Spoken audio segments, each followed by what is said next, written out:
Bienvenue dans cette série de podcasts où je vous propose des textes inspirants afin de vous faire réfléchir et grandir.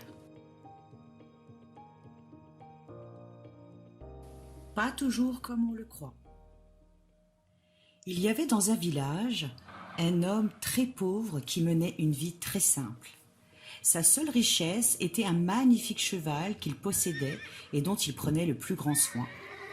Le cheval était si beau que tout le monde voulait lui acheter, mais il refusait systématiquement.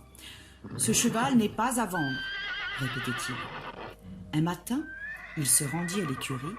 Le cheval avait disparu.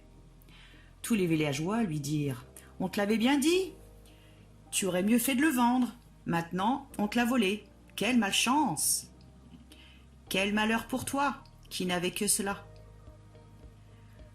Plus avisé, le vieil homme répondit « Chance, malchance, qui peut le dire ?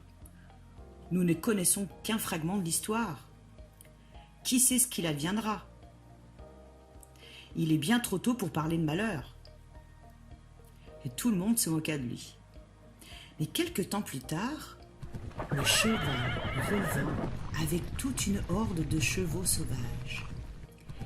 Il n'avait pas été volé, mais il s'était simplement échappé. Au cours de son escapade, il avait rencontré des copains qu'il ramenait chez lui. « Quelle chance, te voilà avec de magnifiques chevaux ! Tu avais raison, ce n'était pas un malheur, mais une bénédiction !» dirent les villageois. Le vieil homme répondit « Chance, malchance, qui peut le dire ?» Il se mit à dresser les chevaux sauvages avec son fils. Une semaine plus tard, ce dernier fit une mauvaise chute avec l'un de ses chevaux qui le piétina. « Quel malheur !» dirent les voisins. « Comment vas-tu faire ? Toi qui es déjà si pauvre, si ton fils unique ne peut plus t'aider, t'es vraiment bien à plaindre. » Et le vieil homme répondit « Chance, malchance, qui peut le dire ? Certes, mon fils a perdu l'usage de ses jambes, mais on ne peut pas prédire l'avenir. » Quelque temps plus tard, une guerre fut déclarée.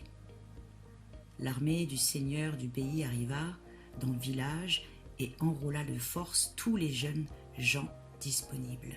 Tous, sauf le fils du vieil homme, qui, invalide, ne pouvait bien sûr ni marcher ni combattre. Les voisins furent remplis d'envie à son égard. « Quelle chance !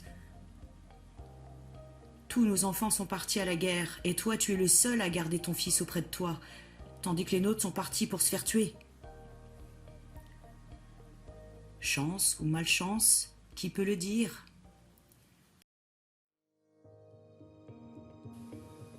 Chance ou malchance, qui peut le dire ? La réalité des choses ou des événements se situe parfois bien au-delà des apparences. Je suis Aurore Le Breton, sophrologue, spécialisée dans la gestion du stress et du sommeil, et j'accompagne les femmes actives, dévouées à leur travail, à retrouver le calme et la sérénité. Si ce podcast t'a plu, je t'invite à l'aimer, le commenter et le partager. À très bientôt.